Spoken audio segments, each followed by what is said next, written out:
श्री कृष्ण लीला में बलराम जी को हम देखते हैं। बलराम जी श्री कृष्ण लीला में बड़े भाई है किनके?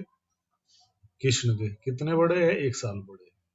यहाँ पर वही बलराम जी नित्यानंद प्रभु बने, कृष्णा जो है गौरांग महाप्रभु बने, चैतन्य महाप्रभु बने, और जो है नित्यानंद बने बलराम जी। अर्थात बलराम जी ने नित्यानंद प्रभु जी के रूप में आए। वहां पर 1 साल बड़े थे और यहाँ पर 1 महीना बड़े। क्योंकि अब से ठीक 1 महीने बाद अर्थात 28 मार्च को गौर पूर्णिमा होली फेस्टिवल मनाया जाएगा। 1 महीना, ठीक है, 1 महीना 2 दिन समथिंग ही है। तो क्योंकि त्रियोदशी के में पूर्णिमा 2 दिन रह रहे हैं और 1 महीना हो, तो इस प्रकार से क्यों भगवान ऐसे उतार लेते हैं, क्या कारण है? बाकी लीला तो हम सुनते ही आ रहे हैं, कई दिन से मंदिर में कथा भी चल रही है, सब लोग जुड़े ये सुनते रहते हैं कथा, सभी जगह पूरे विश्व में मंदिरों में प्रचार हो रहे हैं। लेकिन प्रश्न ये आता है कि भगवान क्यों आते हैं? उत्तर भी बहुत अच्छा है, जितना अच्छा प्रश्न है इतना अच्छा उत्तर है। भगवान आते हैं, ये तो भगवान कहते हैं कि जब जब धर्म की हानि होती है, धर्म की प्रधानता होती है, समाज में पाप बढ़ता है, दुराचार बढ़ती है, बुराई बढ़ती है, तब मैं अपने आप को हर युग में अवतरित करता हूँ। क्यों अवतरित करता हूँ? ताकि पूरे समाज के, मानव जाति का को लाभ मिल सके। क्या लाभ मिल सके? क्योंकि कभी कभी क्या होता है कि जो दुष्ट लोग होते हैं वे इतने प्रभावशाली हो जाते हैं इस जगत में कि वे जीवों को मारने लगते हैं। जब जीवों को मारने लगते हैं, सताने लगते हैं, भक्तों को कष्ट देने लगते हैं, तो उस समय क्या होता है? फिर भगवान अपने ऐसे भक्तों के ऊपर जब कृपा करने के लिए, तो भगवान इस धरा पर प्रकट होते हैं, क्योंकि भगवान की ये वाणी भी है कि यदा यदा धर्मस्य ग्लानिर्भवति भारत अभ्युत्थानम धर्मस्य तदात्मानं सृजाम्यहम्। कि अर्जुन जहां जहां भी इस संसार में, इस धरा के ऊपर क्या होती है कि पाप बढ़ता है, तो वहां वहां भगवान क्या करते हैं? अपने भक्तों को दार करने के लिए जो है इस जगत में अवतरित होते हैं। यदा यदा धर्मस्य ग्लानिर्भवति भारत अभ्युत्थानम धर्मस्य तदात्मानं सृजाम्यहम्। जब जब जहां जहां पाप बढ़ेगा, संसार में अत्याचार बढ़ेगा, बुराई बढ़ेगी, तो वहां वहां भगवान जो है स्वयं प्रकट होते हैं अपने भक्तों को दार करने के लिए, दुष्टों का विनाश करने के लिए। ये भगवान ही क्या है? प्रतिज्ञा है। तो भगवान उसी प्रतिज्ञा को पूरा करने के लिए आते हैं। 3 चीज है, यदा धर्मस्य गलानी भवति भारत अभ्युत्थानम में धर्मस्य तदात्मानं सृजाम्यहम्। तो ये बात भगवान आकर के अपनी प्रतिज्ञा को पूरा करते हैं। वो क्या पाप है कि जैसे भगवान ने जो है अपना उपदेश दिया भगवत गीता में, जो है 18वें अध्याय का 66 श्लोक में कहा कि सबको छोड़ करके प्राणियों मेरी शरण में आ जाओ। अर्जुन को जो उपदेश दिया, मैं तुम्हारा समस्त पापों से उद्धार करता हूँ, तुम्हें मुक्त कर दूंगा। तो लोगों ने कलयुग में क्या अपने अपने धर्म बना लिए। जब लोगों ने इस प्रकार से अपने अपने धर्म बना लिए, क्या तो धर्म बना लिए, फिर भगवान के अनुसार को लोगों ने अपना ही मंतव्य जोड़ लिया। जैसे देखते संसार में लोग अपनी बात कह देते हैं कि नहीं नहीं, शास्त्रों में ऐसा कहाँ लिखा है, या नहीं मानते। तो भगवान फिर कलयुग में प्रकट हुए। क्यों? क्योंकि समय पूरा जो मतलब समाज था वो इतना कर्मकांड, इतने पाप में प्रवृत्त हो गया था कि स्वयं जो महाविष्णु है वे किनके रूप में आए? अद्वैताचार्य जी के रूप में। तो अद्वैताचार्य जी के रूप में आए तो उन्होंने भगवान से प्रार्थना की, कहा कि हे प्रभु, इस धरा पर आप आइए, अपना अवतार लीजिए। और उन्होंने प्रतिज्ञा की कि जब तक आप अवतार नहीं लेंगे, तो उन्होंने अन्न जल सब छोड़ करके गंगा जी के नदी पे जो है शालिग्राम भगवान को लेकर के उनको तुलसी दल और गंगा जल चढ़ाते हैं, और बहुत तेज हुंकार ली उन्होंने, क्योंकि महाविष्णु है तो बहुत बड़ी हुंकार जो ली है, तो वो हुंकार भगवान तक पहुंची। और भगवान ने इस भक्त के इस भाव को देख करके जो है क्या हो गए? इच्छुक हो गए, या वे उन्होंने उनके निमंत्रण को, उनके भाव को स्वीकार कर लिया और इस जगत में भगवान आए क्या करने के लिए, इस संसार में दुष्टों का दंड देने के लिए, भक्तों का उद्धार करने के लिए। जब इस प्रकार से भगवान फिर इस जगत में आए और अवतार क्या लिया, जो है निमाई पंडित के रूप में श्री कृष्ण। तो ये यहाँ पर निमाई पंडित जी की जो अभी होली पे लीला होगी तो उसको बताया। साथ ही साथ भगवान अपने साथ में सबसे पहले है अपने अर्थ पार्षद भेजते हैं, जैसे कि पूर्णांश से बलराम जी भगवान के संकर्षण है, जो भगवान के शरीर से ही क्या हुए, प्रकट हुए, और मतलब एक तरह से क्या कह सकते हैं, पूरे गुरु तत्व है। प्रथम गुरु तत्व जो है नित्यानंद प्रभु जी है, और बिना नित्यानंद प्रभु की कृपा के कोई भी व्यक्ति जो है भक्ति में आगे नहीं बढ़ सकता। अगर किसी को वास्तव में भक्ति में आगे बढ़ना है और भक्त चैतन्य महाप्रभु की कृपा प्राप्त करनी है तो उसको नित्यानंद प्रभु की कृपा प्राप्त करनी पड़ेगी, अर्थात पहले नित्यानंद प्रभु की शरण लेनी पड़ेगी, तब जाकर के उसको गौरांग महाप्रभु की कृपा मिलेगी। और यदि कोई इनकी कृपा नहीं लेगा तब तक किसी को भी जो है राधा कृष्ण की कृपा में नहीं मिलेगी, श्री कृष्ण प्रेम नहीं मिलेगा जब तक कोई गौरांग महाप्रभु की कृपा नहीं लेगा। और गौरांग महाप्रभु का प्रेम कब तक नहीं मिलेगा, जब तक कोई नित्यानंद महाप्रभु की कृपा नहीं लेगा। तो संसार में क्या है, बहुत ही महत्वपूर्ण है कि हम सब जो है नित्यानंद प्रभु की जो है कृपा को स्वीकार करें। उनकी जो कृपा है उसको जब हम स्वीकार करेंगे, अपने जीवन में उतारेंगे, तो उस कृपा के द्वारा हमारे हृदय में गुरु तत्व का अर्थात कृष्ण प्रेम की वृद्धि होगी। तो नित्यानंद प्रभु संसार में प्रकट हुए थे बंगाल राज्य में आज से 5 साल पहले। और कहां पर प्रकट हुए थे, एक चक्र धाम, एक चक्र जो धाम है वहां पर भगवान जो है नित्यानंद प्रभु प्रकट हुए थे। पद्मावती और हड़ाई पंडित है, जो माता पिता का जो नाम था पद्मावती और हड़ाई पंडित है, और जन्म स्थान है एक चक्र धाम। अब पूछोगे कि ये एक चक्र का मतलब क्या है, तो एक चक्र का मतलब होता है, एक चक्र का अर्थ होता है कि जो चक्र भगवान श्री कृष्ण ने जब महाभारत के युद्ध में भीष्म पितामह को मारने के लिए, भीष्म पितामह को मारने के लिए जब उन्होंने जो है पूरा घायल कर दिया अर्जुन पे, भगवान ने उनकी रक्षा के लिए भीष्म पितामह को मारने के लिए चक्र उठाया, और भगवान को अस्त्र उठाते देख करके, चक्र उठा देख करके जो भीष्म पितामह थे उन्होंने हाथ जोड़ करके खड़े हो गए, अर्थात उन्होंने एक तरह से सरेंडर कर दिया, समर्पण कर दिया किनको, भगवान जो है श्री कृष्ण को।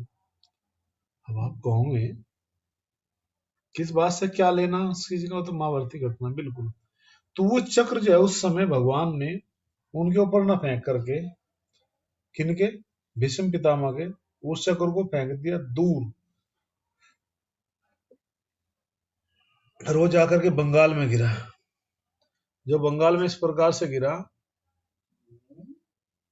तो वो स्थान जो है जहां गिरा हो वो स्थान बन गया एक चक्र, क्योंकि एक चक्र गिरा था तो एक चक्र स्थान है। बोले एक चक्र धाम की जय, तो एक चक्र धाम जो है बहुत प्रसिद्ध है। आज के दिन वहाँ बड़ा फेस्टिवल होता है, उत्सव होता है, मेला लगता है, क्योंकि श्याम महाप्रभु के पार्षद है नित्यानंद प्रभु जी की उस स्थान में प्रकट हुए थे।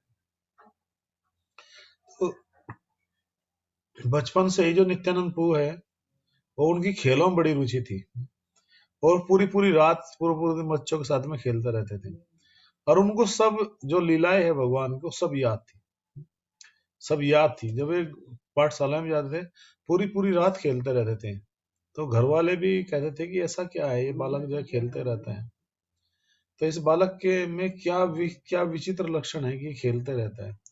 और सबसे बड़ी कमाल की बात ये थी कि नित्यानंद प्रभु को सब लीला याद थी, सब जो है जिस तरह से सब अवतारों की लीलाएं, वराह अवतार की लीलाएं, शुक्र की, मत्स्य की, सॉरी मत्स्य अवतार जो है, कश्यप अवतार जो है, नरसिंह अवतार। एक बार क्या हुआ कि वो रामचंद्र जी का गुणगान कर रहे, भगवान रामचंद्र जी कथा चला रहे थे, अर्थात राम लीला कर रहे थे, राम जी की।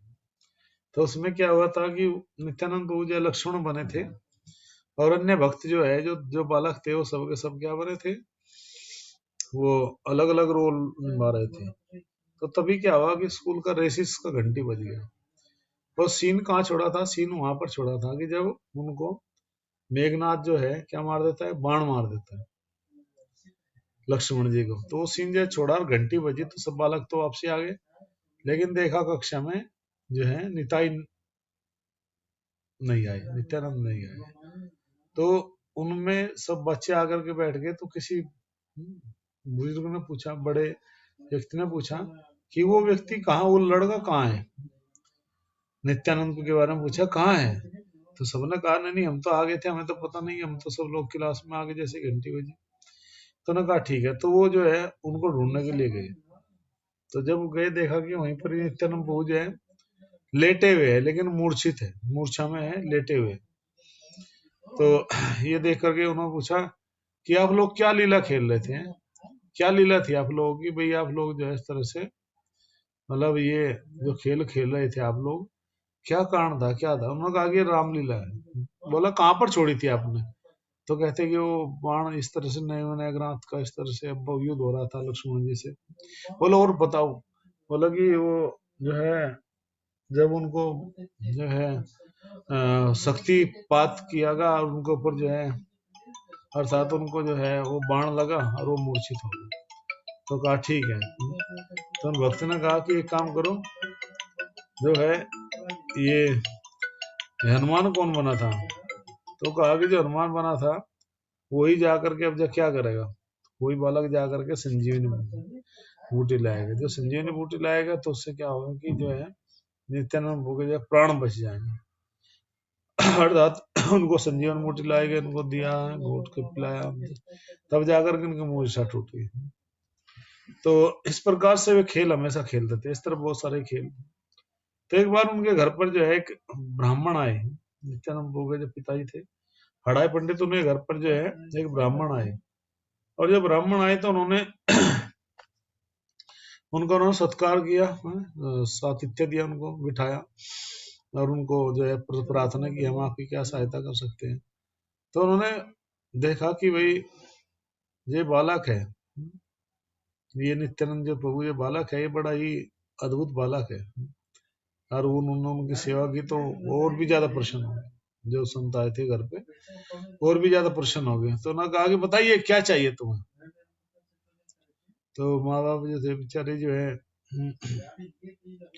कहा कि हमें कुछ नहीं चाहिए। बोले नहीं बताइए क्या चाहिए। तो उन्होंने कहा नहीं नहीं बस अपना आशीर्वाद दीजिए। तो रहे कुछ दिन जब चलने लगे तो बोले कि मुझे आपका जो बेटा है बहुत अच्छी तरह से उसने सेवा की है, तो उसके अंदर बहुत अच्छे संस्कार है, कोई सामान्य बालक नहीं है। तो अब आप ये कीजिए कि मैं अभी तीर्थ स्थानों में जा रहा हूँ भ्रमण करने के लिए। मैं चाहता हूँ कि मेरे साथ में कोई साथी होना चाहिए जो मुझे दर्शन करा सके, बहुत सारे तीर्थों में मुझे जाना है। तो क्यों नहीं आप अपना ये बेटा जो है जो निताई है मेरे साथ भेज देते, मैं उसको अपने बेटे से भी अधिक प्रेम करूंगा, पूरा ध्यान रखूंगा उसका, और आप इस बालक को मेरे साथ भेज दीजिए। उन्होंने कहा वो बड़े दुखी है, बड़े जो है उनको उम्मीद नहीं थी कि ब्राह्मण चलते समय इसी चीज को बोलेगा है। अर्थात तो कोई भौतिक वस्तु न मांग करके ब्राह्मण ने जो है उनके बेटे को ही मांग लिया है। सोचा कि धन मांग तो कुछ देते तो सोच सकता था, लेकिन उसने तो ये हमारे बेटे को मांग मांग लिया, हम क्या करें। तो पति पत्नी बड़े ही जो है दुखी हो गए, निराश हो गए इस प्रकार से जो है। और लेकिन एक ब्राह्मण को वचन देता है, एक ब्राह्मण भी फिर ना आकर के जो है कभी कुछ मांग आए जीवन में, और भैया है तो देना ही पड़ेगा। तो इस प्रकार से माता पिता बड़े दुखी हुए। और माता पिता जो थे नित्यानंद प्रभु के विरह में जो है प्रतिदिन वे रोते रहते थे। जब भी याद आती तभी रोते रहते थे। इस प्रकार से दोनों ने जो है एक समय पर जो है माँ जो है नित्यानंद प्रभु के विरह में जो अपने प्राण भी त्याग दिए थे मदर ने। फिर उसके बाद में नित्यानंद प्रभु जो है पूरे भारत के सब स्थानों पर गए हैं, सब जगह भ्रमण किया, क्योंकि वे साथ में आए थे। उन्होंने जब सब जगह भ्रमण किया, सब जगह दर्शन किए, सब जगह वे लोग गए, तो वे लोग बड़े ही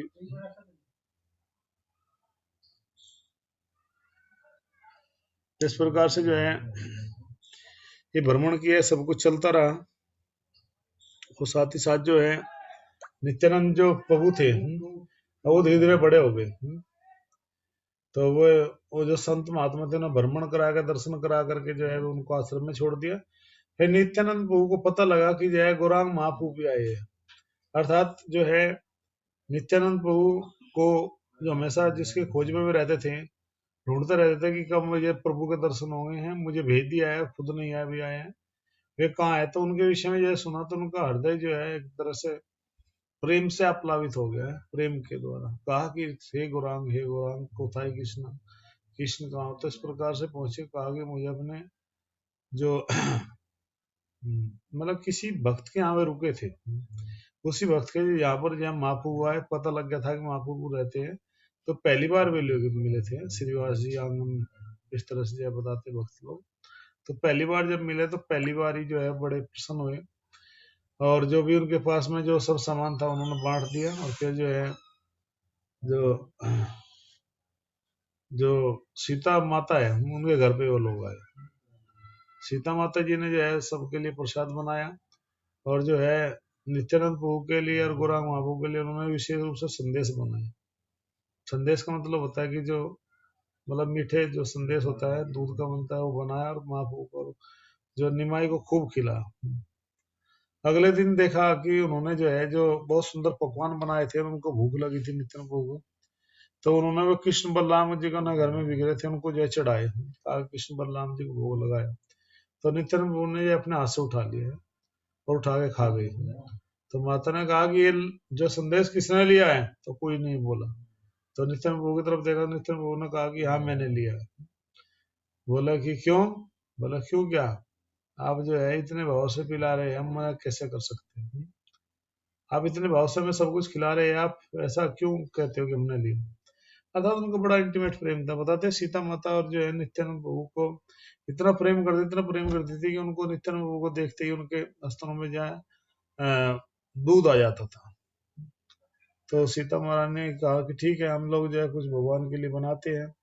तो जब भगवान के लिए उन्होंने कुछ बनाया, तो तभी क्या हुआ कि वो उठा करके खाने लगे, और बोलते हैं कृष्ण बलराम जी से कि चलो चलो खाली करो यहाँ से, अब जो है त्रेता युग नहीं अब कलयुग है, तुम्हारा नहीं चलेगा हमारा चला गया, हम खाएंगे आपको। तो इस प्रकार से भी सब के सब जो है मतलब खाने खाने लग जाते हैं। माँ को एक बार जो है सीता माता की जो बर्तन था, एक छोटा बर्तन जो था जिसको कटोरी बोलते खाने की, उसको जो है कौवा उठा करके ले गया। जब उसको कौवा ऊपर उठा करके ले गया, तो नित्यानंद प्रभु आए। आप एक बार स्टार लगा लो, दूषित प्रभु नीचे जाओ, नहीं वहां एक बार लगा लो। तो और जा करके उसको जो वो बर्तन था, वो जब कौवा ले गया था, उससे कहते कि नीचे उतार के लाओ। तो वो भी छीन लिया, और दो दो संदेश भी खा लिए। और इतना प्रेम में प्रमथ होकर के नाचते थे नित्यानंद प्रभु कि वे अवधूत अवस्था में थे, उनको कुछ नहीं पता रहता था। तो ये बड़ी दिव्य उनकी जो है लीलाएं है। और एक बड़ी फेमस हमने लीला सुनी थी कि जब श्री कृष्ण चैतन्य महाप्रभु जो है उन्होंने आदेश दिया हरिदास ठाकुर नित्यानंद प्रभु को कि न दिए घर घर जाओ है, कहो कृष्णा लो कृष्णा नाम, भजो कृष्णा, कृष्ण माता कृष्ण धन कृष्ण प्राण। कि कृष्ण का नाम लो, उनका जय भजन करो, कृष्ण पिता है कृष्ण माता है, वही हमारे धन प्राण है, उन्हीं का भजन हमें करना चाहिए। इस प्रकार से सब लोग जब इस प्रकार से नाम ले रहे थे, तो नाम लेते लेते कहाँ पर पहुंच गए, ये पहुंच गए सीधे जो उस बस्ती में जहाँ पर जगाई मदाई नामक दो बड़े शराबी कबाबी थे। जगाई मदाई कौन थे? वे बिल्कुल सरकार के द्वारा बंगाल की छोड़े गए थे ताकि लोगों से टैक्स वसूल किया जा सके। तो सरकार ही पहले गुंडे रखती थी वसूली करने के लिए। आजकल भी सरकार के गुंडे होते हैं, बस वो दिखते नहीं। तो ये सब बातें जो थी, नित्यानंद प्रभु आए और जगाई मदाई को बोला कि आप भगवान का नाम लीजिए, आप हरिनाम लीजिए। और जब इस प्रकार से हरिनाम उन्होंने लिया, तो जो है उन्होंने जैसे ही हरि नाम लिया तो नीचे जाओ ना, हरि बोल दो शैम्पू अब नीचे रखो, टेबल लगाओ, मैं आ लिया, ठीक है। तो तब उन्होंने कहा कि जाओ जाओ, कौन हो तुम, जाओगे तो पिटाई होगी तुम्हारी। अर्थात उनको उस मार्केट में जाने से पहले भी यह रोका गया था कि इनके द्वारा जो नगर के जो सेठ थे उन्हें कहा था कि इस बस्ती में मत जाइए, यहाँ बहुत बुरे लोग रहते हैं। दो लोग हैं बहुत बुरे हैं, उनका नाम जगाई मदाई है। जन्म उनका जो है ब्राह्मण कुल में हुआ है और वे बड़े ही दुष्ट प्रवृत्ति के हैं। आप जो है जाइए, लेकिन फिर भी नहीं माने। कहा कि जो भिक्षा चाहिए आप हमसे ले लीजिए। तो नित्यानंद ने कहा नहीं नहीं, भिक्षा तो उनसे मांगनी है। तो गए और उनसे कहा कि भगवान का नाम लीजिए। तो जो मदाई था बड़ा दुष्ट प्रवृत्ति का था, अच्छा अभी बताता हूँ तुम्हें, आए भिक्षा दिलवाता हूँ। और इस तरह से जो है भगा दिया। फिर दोबारा फिर गए तो नित्यानंद बाबू कहते हैं कि अरे हमें जो है अवसर मिला है प्रचार का, हम क्यों पीछे हटे, हमें महाप्रभु ने बोला है, अब हम जाकर के दोबारा फिर प्रचार करेंगे। दोबारा फिर गए तो हरदास, जो छोटे हरदास, जो हरदास ठाकुर थे, वो कहते हैं अरे भैया इनसे पंगा मत लो। बोले बात तो अपने मालिक को समझाओ ना आप जाकर के। चैतन्य महाप्रभु को हमें भेजते हैं इस जगह प्रचार करने के लिए, हम क्या करें। तो गए तो शराब की हंडी मारी। किसने? मदाई ने, कि लो मैं अभी हरिनाम दिलवाता हूँ तुम्हें। तो जैसे ही शराब की हंडी मारी सर में, तो सर फूट गया, और सर फट गया तो खून बहने लगा। जो हरदास ठाकुर जी थे, नित्यानंद प्रभु के वेश को देख करके नित्यानंद प्रभु को चोट मार दी है मदाई ने। तो दौड़े दौड़े गए महाप्रभु के पास में। कहते हैं महाप्रभु उस समय जो है अपने भक्तों के बीच में बैठे थे। कहते हैं कि जब महाप्रभु महाप्रभु जो दुष्ट लोग थे, जो जगह मदाई, उन्होंने जो है नित्यानंद प्रभु का जो है सर फोड़ दिया है, इस तरह से उनके सर में हंडी मारी है, अब बताइए हम क्या करें। तो महाप्रभु को ये सुनकर के बड़ा गुस्सा आया है, बड़ा दुख लगा कि मेरे भक्त जो है नित्यानंद प्रभु के जो सर में उन्होंने ऐसे चोट मारी है, तो सुदर्शन प्रकट हो। तो महाप्रभु ने तुरंत सुदर्शन को आह्वान किया, सुदर्शन चक्र प्रकट हो गया। जैसे ही सुदर्शन चक्र प्रकट हुए तो तुरंत जो है मारने के लिए चलने लगे महाप्रभु। तो नित्यानंद प्रभु चरणों में गिर गए, हे प्रभु इनको क्षमा कर दे, अज्ञानी है, इतने जन्मों तक आपने इतने असुरों का वध किया, हर युग में हर अवतार में आपने ये तक काम किया है, इस अवतार में तो कम से कम आप जो है इनके ऊपर अपनी कृपा करो, आपका अवतार कृपा करने के लिए हुआ है जगत में। जब इस घटना को जिसने जब जगाई ने देखा तो वो भी चरणों में लेट गया, मदाई भी लेट गया। कहा कि भैया अब जो तुम मरने का बहुत आ गया है, अब बचने की कोई भी संभावना नहीं है, बिल्कुल मार देंगे। तो तब जाकर के उन्होंने जो क्षमा मांगी, और फिर जो है तो जब देखा कि मेरा भक्त नित्यानंद प्रभु जो है कह रहा है कि क्षमा कर दो प्रभु, तो भगवान को भी दया कि भगवान ने जो इतने अपन उनको जो क्षमा कर दिया, और उन दोनों को अपने गले लगा लिए। दोनों शराबी को इतने पापी थे, इतना पाप था कि इस बात को यमराज जी देख रहे थे ऊपर आकाश से, और यमराज जी भी इस घटना को देख करके बेहोश होकर के गिर गए। तो जब बेहोश होकर के गए यमराज जी, तो बड़े दुखी हुए, विचलित हुए, और इस प्रकार से जो है महाप्रभु के ने उनके ऊपर कृपा की। और फिर महाप्रभु ने चाहा कि चलो हम गंगा जी की महिमा को सिद्ध करते हैं। फिर गंगा जी की महिमा में जो है जानने के लिए महाप्रभु ने क्या किया, फिर पूरा उस गंगा जी में स्नान लगा, छलांग लगा दी, और वो सारा पाप जो था, फिर वो जो महाप्रभु बिल्कुल काले हो गए थे इतना पाप लेकर के, वो सब गंगा जी में क्या हो गया, गंगा जी प्रभावित हो गया। नित्यानंद भोगी और लीला जानने के लिए कल फिर हम मिलेंगे इसी समय पर। तब तक के लिए हरे कृष्णा, जय श्री राम, हरे कृष्णा। इसी वक्त और